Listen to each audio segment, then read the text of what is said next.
First time met Willie was playing in the Western Province structures. And, I didn't rate him in the beginning as Stormers coach, and we actually let him go to Poland, and then he went to Free State, was for over, and I think he was in Japan for a while. No, so how wrong can you get? I don't know what his win percentage is, but he's really important in our team environment. Hi guys, Howzit? Welcome terug allemaal to my Afrikaans speaking followers. Welcome back to everyone else in the world. Look, my numbers are dwindling on here, but I do appreciate the followers I have. Remember, I'm not doing this for money, folks. I'm doing this for the passion of the game of rugby and my passion for the best team in the world, and that is the Springboks. So thank you guys, all of you, for subscribing, comments, everything. Leave comments. I do respond. Obviously, active a little bit more on other means of social media. They just seem to do better at the moment. But I'm still here for you guys. You guys can still contact me through via means. There is a link underneath it. You can contact me if there's any questions you have. Maybe there's a subject you'd like me to talk about. When it comes to this team, I know there's a lot of guys out here. I follow a lot of them, guys like Robbie Gillette, who live in South Africa and do regular content, and I appreciate all those guys. Any of these other guys, the guys that I rock with, guys like 2 Cents, that kind of thing. But I do appreciate you guys for following me still on here. Obviously, for any of you guys that didn't watch last week, we saw a first half of what would be considered look, at the standards that we have, a first half of mediocre rugby. Granted, we did keep possession. I think it was 85-15 or 83-17 through the first half. But that defense for Italy looks stout. Despite the 2 tries from Morne Vandenberg, the Lion, in the first half. That Italian defense. And then the second half comes out, and what is supposed to be the bomb squad turned into the, I don't know if you guys get them overseas or not. I don't think I ever saw them, but we call them poppets here. They're these little white pieces of white tissue paper that I think they have a little bit of gunpowder or something in them, and you throw them on the ground and they kind of just make a tack. So tack. It's not very loud. I do remember my uncle, I was probably 5, 6, 7 years old, showed me that, hey, you don't have to throw them. You can just pop them in your hands. And all the kids, because, they thought, man, you could hurt yourself with no, you can't hurt yourself. But that's what the bomb squad was. They were supposed to be a bomb, and it really was nothing more than throwing a poppet on the ground. So we knew some changes were coming, but changes to both rosters. And like I said, you got to tip your hat to Italy. Their defense was stout. And in the second half, they really, really took control of the game. It was a game of 2 halves. They outscored us in the second half. Our bomb squad's supposed to come on there and bomb. They bombed. That's what it was. So let's take a look at it. Obviously, the injury to Lorenzo Canoni has kept him out. Will keep him out for probably the rest of the international season, at least until the end of the year tour. You wish him well. It is a back injury. Those are never fun, especially in a game like rugby where you got to have a pretty strong back, especially if you're a forward. And you never like to see those guys go out. Now, I will talk cuck about certain people and that kind of thing, but I don't have anything negative to say about that guy. And you always got to appreciate the Italians, even going back to guys like Sergio Parisi, who I think was one of the best in the world. You always got to tip your hat to them. So Gonzalo Casada has made a total of, looks like 6 changes, 4 new players, it looks like, on his 23-man squad with a 6-2 split. We will go ahead and thusly go through that. I will throw it up on the screen here for you guys whenever I can figure this out. Let's add a picture here for you guys so you guys can look along with me while we go through this together. And you guys tell me what you think here. As we go in here, it looks like the 23-man squad, a 6-2 split for Gonzalo Quesada, the former Puma, who is now head coach. No changes to the front row as Ferrari, Bartolomeo, and Fischetti will be the same front row that started last week. No changes at lock as Nicola Canoni will captain the side, and Andrea Zambonin will be the locks. A change at number 6 as the Zimbabwean-born Sebastian Negri will be getting the start. He did not play last week. For any of you guys that don't know his background, if you go and watch the Six Nations Season 1 on Netflix, I Made myself go through it. It was terrible. I'm sorry. It's no Chasing the Sun. The second season was even worse. Like the very first episode, I couldn't even get past it. I'm sorry. Any of you guys that watched it, you know exactly what I mean. But Sebastian Negri, his background story, obviously we don't want to go into too many politics, but everybody knows what happened with Zimbabwe, and unfortunately his family fell victim to that, and they had to get the fuck out. So he is playing for Italy. Sebastian Negri will be a change at number 6. Zuliani will be in at 7 once again, and replacing Canoni will be Ross Vincent at number 8. Garbisi makes the start as opposed to the bench last week with Dare, Giacomo Dare, who actually looked really great last week at number 10. Jacob Trula joins the side at number 11. He'll be the wing with Louis Leno, the same wing as last week, the English-born. I think he was born in England, or born in Italy, of Australian descent, I believe is what he is.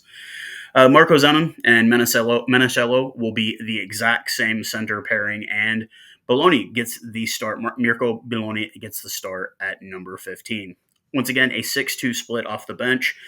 Pablo Demchev, Spagnolo, and Hassa, the exact same front row replacements, with Canali, the flanker replacement. And he started last week. He will come off the bench with Isakor and Odiasi, the other replacement. Stephen Varney, the Welsh-born Stephen Varney, will be the scrum half replacement, and the center replacement will be Bertaccini, I think is how you say his last name. But that is the 23-man squad for Italy. Now moving over to the Springboks, as Rassi made 16 changes to this roster. And I mean, look, I'm going to be honest with you. I can't blame the guy one bit. He was just, they played like shit in the second half. But front row starting of Thomas Dutoy, Malcolm Marks, and Vilko Lu will be the front row. Salman Murat captains the side in the number 4 jersey, and joining him will be Ruan Norkia, who has been playing 7 a lot for Jake White and the Bulls. Doesn't bother me, adds to his mobility, and you got to enjoy it. Marco Venstaden, calm himself at number 6, and welcoming back Peter Steph Dutakel, Peter Steph Dutoy, one of the greats, obviously. Jasper Visa gets to start at number 8. Speedy Grant Williams, welcome back, young man. He's been injured for a bit. Will be starting at number 9, and his 10 partner is Mean Manny Libok. Cannot wait. He's been doing great. He did great against the Babas. This is a 9-10 pairing that can cause some damage. The veteran himself, the Shark, Makazole Mumpipi. Hopefully we get to see the horns up, man. It's been a hot minute. Look, I know he's an older cat, but he's still got it. Watch URC this last season. Mumpipi has still got it. He's still got the speed. And his opposite, the Lion, soon-to-be Shark, I guess he's already technically a Shark, Edville van der Merwe, one of my favorites. He's great. He's absolutely electric. This is going to be, obviously, it's not Cheslin and Kirtley, but these guys can hurt you nonetheless. Total changes to the center pairing as Andre Esterhuizen and the youngster Kanan Moody at 12 and 13. And marking, we have another Springbok Centurion, ladies and gentlemen. Willie LaRue with his 100th cap. I mean, come on. Love the guy, hate the guy. I mean, come on, 100 caps, man. Like, we don't have a lot of those. We have a lot, but you know what I mean? Like, come on, man. Getting to 100 caps and the green and gold is, I mean, getting a cap is a monumental, opportunity in your life. Getting 100 of them, come on. Get out, man. The guy's great. A 5-3 split off the bench as Jan Hendrik Vessels. I have been trying to figure out a nickname for him. I kind of want to call him the Swiss Army knife because I've seen him play multiple positions on the front row, but he will be the hooker replacement with Salads not winning scrums, Oxenshea, and the big man getting his official first cap, technically because the Babas game was not a full cap. Labakanye, the Lion himself, the big man. We all saw the story. He went out to the farm, shed some kilos, and I mean, he fit right in fine with that front row. He was great. Kobus Visa, possibly getting his first cap. I'd love to see both of them on the field. Kobus typically plays lock. And welcoming back Evan Roos. he's another one of those polarizing guys. You either love him or hate, and obviously the Stormers fans love him. I've never, I'm still not sold on at club. Yes, at test, let's give him another shot. And it looks like Rassi is giving him another shot. The veteran Kobus Reinek, one of my favorites, obviously soon to be Stormer as well, will be the scrum half replacement with Sasha Feinberg and Ngumazulu. The 10, I mean, come on, man. We already know what he's potential. And the final, and a new player, ladies and gentlemen. And look, my boy Josh out in Durban, you've been calling for this for a while. Ethan Hooker. He's a center, but they play him at wing with the Sharks, I believe. Or is it the opposite way around? But Ethan Hooker, congratulations on your first cap. So, let's look. Last week, I was one of those guys, and I think it was a lot of us that were like, hey, look, this is going to be a thrashing. We're going to put 50 on them, and it just didn't happen.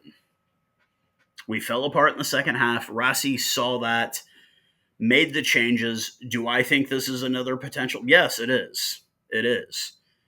But these guys are going to have to get out there, especially in the second half, the bench. The starters, I'm not worried about. The bench. That is what Rassi has done. Everybody was concerned with the 15. Rassi has made it a 23-man squad. You need solid guys all the way through. We completely failed last week with our bench. This week, with these guys, a lot of these guys, these are guys that, guys like Evan Russ who are trying to get back into the good graces. Kobus Visa, trying to show he's an option. Hooker. Obviously, Kobe, Sasha. I don't feel like Oxenche really needs to prove himself. Jan-Hendrik Vessels is showing himself. Labakanye, first cap. This is a very, very important opportunity for him to come out and show hey, look, I'm the future. And I think that's what this bench needs to do. We're going to beat these guys, but we need to show class. Because we didn't show it last week in the second half. We did not show what we expect as Springbok fans. If we're going to win, we need to show some class. And we need to, I think this is a bench that can do it. I think this is a team that can do it. With the veteran sprinkled in, obviously Peter Steph-Toy. I'm surprised he's not captain. We go back to Salman Murat, okay? My boy Swanee, longtime follower here, longtime friend. He is 100% sold on Salman Murat. I'm still on the fence about him.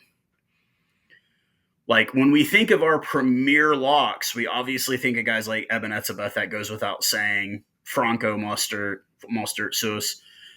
Obviously, Chipmunk Cheeks has come back into it. We had Marvin Ori. He was kind of more of a serviceable guy. And that's what I was hoping Salman Murat would be. But really, it's a guy like Rowan Nordkia, who's kind of become that serviceable guy. He has the potential, but you know what you're getting with him. With Salman, I feel like I don't really know what we get with him. I know Rassi speaks highly, and a lot of people who do love him speak very highly of him. They're his leadership ability. And I mean, you don't have to be the best. I mean, Sia Khaleesi is not one of the best flankers in the world to me. And I think a lot of people would agree with that. He's not one of the best in the world. But when you put him on the squad, he elevates everyone. And that's what you need from a captain. You need a captain that elevates the guys around them to another level. And I just don't see that with Salman Murat yet. Maybe it's there. Maybe there's something I'm just not seeing. You guys can kind of leave in the... I'm not talking down about the guy. I don't think he's terrible. It's just I don't see the fans of his, or stands, as they say these days, I don't see it. I think he's good, but I just don't see the what separates him from the pack, basically. What is that one factor? You can't compare anybody to Eben Etzebeth because he's one of the greats, except you could probably compare somebody like Victor Matfield, or, might argue with All Blacks fans, guys like Brody Retallick, Sam Whitelock. There's those level guys. Obviously, I don't put Salman Murat in that same category, but I also don't put Sos or Lou de Jager or Marvin Ori or Rowan Nordkia in that category either. But what separates him from that next pack? Obviously, it's the leadership ability. Like I said, I'm not 100% sold on him, but I think he's a good guy. I actually would prefer Ruben Van Heerden over him, just because he is a tackling machine. But like I said, Obviously, Rassi sees something in him. That's why he's getting the captain this side, giving a break to Jesse Creel. We do have one more game after this, obviously, against Georgia. I'm really excited to see what that roster looks like. But congratulations once again to Willie LaRue. I will be watching the game. It's a little less than 24 hours. It starts at 10 a.m. local time here. Hopefully, the Hibirqua, if I butchered that, it's Hibirqa? Port Elizabeth was the old name of it, but hopefully they don't get a lot of games down there. Hopefully the crowd does not disappoint. I don't think it will. I think it's going to be a packed stadium. I think the fans down there are just as diehard as they are in Bloemfontein or Pretoria or Cape Town. So it should be a great crowd. Hopefully a much better result. Like I said, there's no chance that we lose, but I want to see 80 minutes. I want to see a good effort. I want to see class by the Springboks. So I will be back for the post game tomorrow, obviously. For everybody, wherever you're at in the world, God, Texas, man, I gotta mow the lawn, dude. It's supposed to be like in the upper 30s, low 40s here. I don't think I can It's my day off, man. So I might go mow the lawn at like 8 p.m. in the evening. But I gotta mow the lawn. It's looking shaggy. You don't want to be that house in the neighborhood that has a jacked up lawn, even though there's a couple on my block that definitely have that. I don't want to be that guy, but damn, I don't want to get out and mow the lawn when it's like 38 degrees outside. So I might wait until the evening, or I might get up early tomorrow morning before the game and mow the lawn. We'll see how it goes. Such is the life of a married man, the honeydews, you got to make sure they're done. So, but wherever you're at, I hope you're safe. I hope you have food, you have a roof over your head, and more than anything, you know that, hey, the Springboks play tomorrow. It'll be a glorious day.